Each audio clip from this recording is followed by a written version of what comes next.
Why does he hate me so much? Why did the Lord do this to me? Why does he continue to put all these things on me when he knows I can't handle it? It's a teenager, going from church to church, not with my parents or anything, just myself, looking for something but not sure what I was looking for, not understanding, trying to deal with the death of my sister who was killed in a car crash at the age of 14, and so trying to figure out where I fit in and where things were going.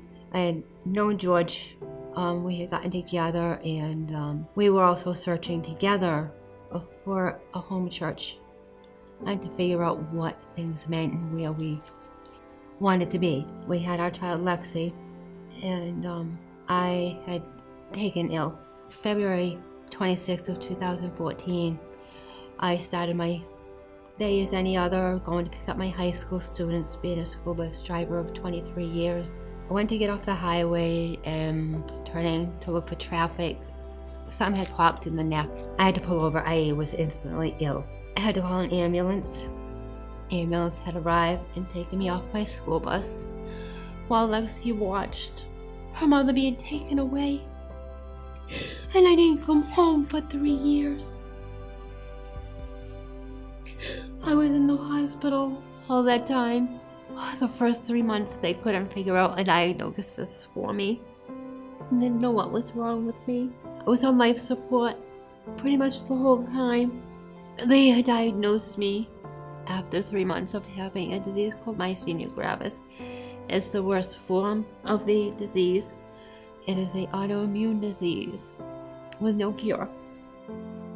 We were introduced to faith through a friend, and I started to receive visits in the hospital. I was paired up with Tammy Reyes from the church, and I couldn't speak, but she still came.